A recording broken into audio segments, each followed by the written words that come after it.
I'm back with another affordable skincare routine. This is a morning routine focused on repairing your skin barrier.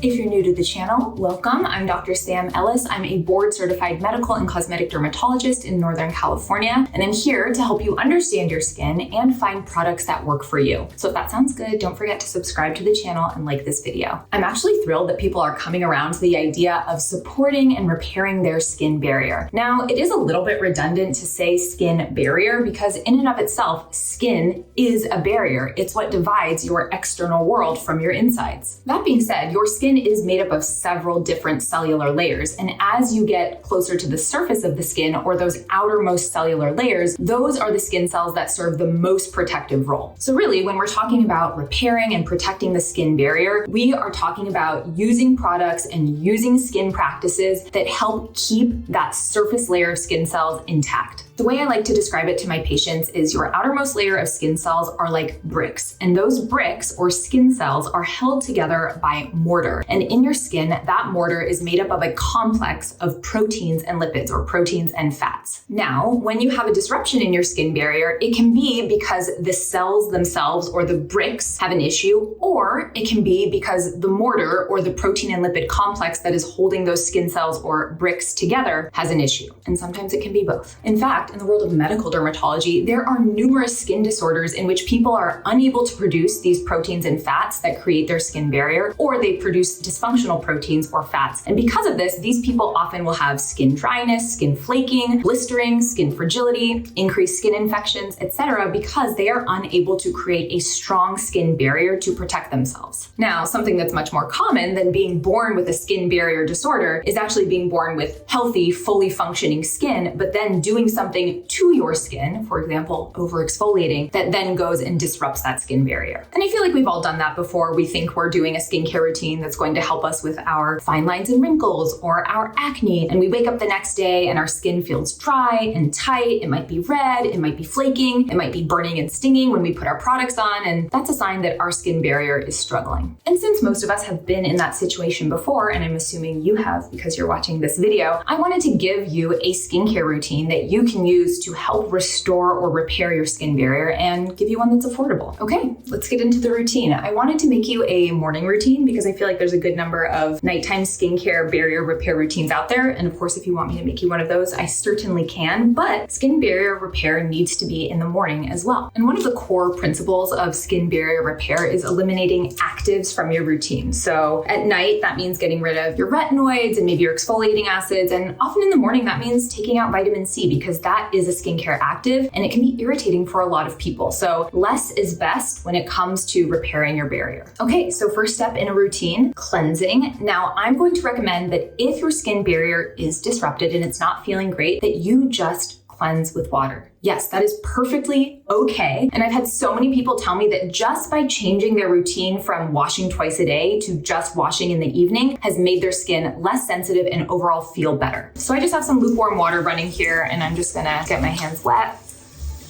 and just sort of massage that into my face.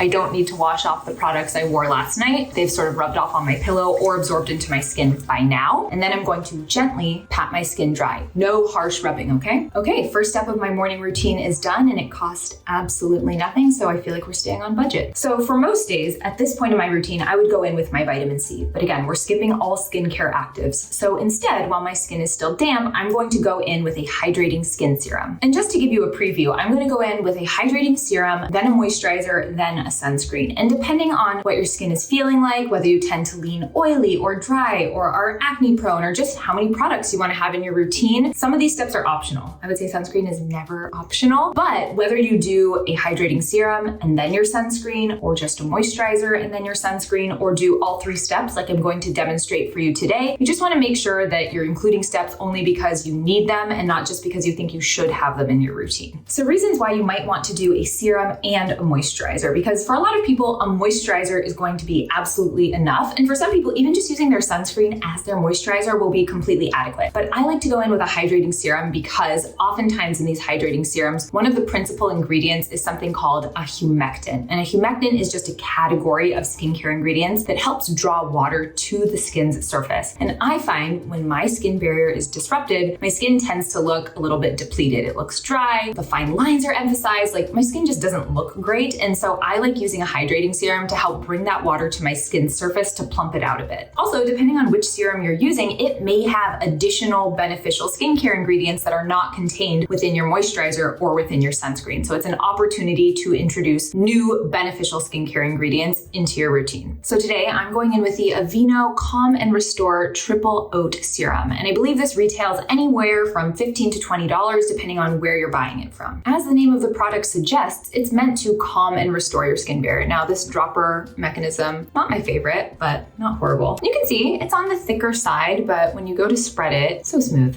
It's great. And I find that this layers really well with moisturizer and other products. So I like to kind of put it on right away while my skin is damp to really trap that moisture there. So for my face, I'm probably gonna put at least one dropper. I think I need a second one. All right, 2 droppers full. Massage it on. So this has glycerin, which is the humectant ingredient that I was talking about before that helps draw water to your skin's surface and helps plump it out a little bit. Aveeno is also pretty well known for including oat derivatives in its products, and oats have soothing properties, they have antioxidant properties. So that's also all going to help restore your skin barrier. So I'm just sort of massaging this around, pressing it into my skin, and of course, bringing it down the neck. So I found with using this product, it feels a little bit tacky or sticky to the touch for about 30 seconds, and then it pretty much completely dries down. And once it's dried down, then I go in with the third step of my routine. So first step was cleanse with water, second step hydrating serum, and now moisturizer. The moisturizer I'm going to go in with today is the Dermide Relief Barrier Moisturizer. What an appropriate name, by Purito. This is like a good size moisturizer. You get a lot of product in here. I think it retails for about 20 bucks. And I'll just show you the texture here. It's thick and creamy, but I find not too heavy, so I can wear it during the day, but absolutely could use this as a nighttime moisturizer as well. I feel like it sort of straddles the daytime, nighttime moisturizer thickness quite well, and you can see rubs in beautifully. I'm gonna use about a pump, a little more than a pea-sized amount perhaps. At night, I tend to use more moisturizer, and during the day, I tend to use, if I'm using moisturizer at all, a smaller amount. And the reason for that is I'm going to go in with another layer of skincare afterward, my sunscreen. And I just find that if I use a ton of moisturizer and then try to put my sunscreen on top, I don't like how it feels on my skin. And then sometimes I also can get pilling of the product where it starts to ball up into these little white balls on the skin, and that's not cute. It's super annoying. You have to restart your skincare routine. So just a dime-sized amount of moisturizer for me today. Again, don't forget the neck. There we go. While I'm waiting for this moisturizer to dry down a little bit before I go in with my sunscreen, I'll tell you the reason why I like this particular moisturizer so much is because of the valuable skincare ingredients that it has that support the skin barrier. It contains some calming plant oils. It also has allantoin and squalane and cholesterol. And then the main sort of selling point of this moisturizer is the variety of ceramides that it contains. And remember back at the beginning of this video when I was talking about how your skin cells are like the bricks of your skin barrier, and then you have this complex of fats and proteins that form the mortar to seal those skin cells or those bricks together? Well, ceramides are a key component of that lipid protein matrix that helps seal your barrier. So when your skin barrier is depleted or not functioning in an ideal way, using products that have ceramides in them can help repair that barrier and bring it back to its original function. And with that, we will move on to the fourth and final step of this affordable morning skincare routine to support your skin barrier. And of course, we're gonna end with the best, it's sunscreen. Now, a lot of people don't realize that your skin barrier actually helps protect your deeper layers of skin from UV damage. So when you have a disrupted skin barrier, your ability for your skin to protect itself from UV radiation goes down. So sunscreen, of course, is going to be essential for a skin barrier repair routine in the morning, and honestly, for any skin routine in the morning. The sunscreen I'm going to use today is a Korean sunscreen. It's from a brand called Bellflower. It's the Avocado Moisture Sunscreen SPF 50 PA++++. Let's get this on. I just put a layer of that sunscreen on and totally didn't record it, so I'm gonna go in and put another layer on for you, but you can see it leaves a really nice dewy finish. And that's one thing I really like about this sunscreen is it's very lightweight, but feels quite hydrating on the skin. It has some amazing UV filters in it, and it also has some great ingredients that help support your skin barrier. So it has niacinamide, it has Centella asiatica, which is anti-inflammatory, and And I think most importantly, it just goes on so well. And that might sound silly to prioritize that above all else when it comes to sunscreen, but the best sunscreen is the one you will wear. So finding one that has a texture that you like is essential. So that's all dried down now. I think it has a really beautiful luminous finish, and for a dry skinned gal like me, that is basically ideal. I forgot to mention that this sunscreen generally retails from anywhere between $12 and $15, so highly affordable, which I also love because I don't want anyone skimping on their sunscreen, or even worse, skipping their sunscreen because it's too expensive. Everyone should be able to afford sunscreen. Okay, you've reached the end of this routine. I hope you found it helpful. If you want to see other types of affordable skincare routines, let me know in the comments so I can make those for you. Also, if you have any skin barrier repair products that you love, throw them in the comments as well. As always, thank you so much for watching. Don't forget to like this video and subscribe to the channel, and I'll see you next time.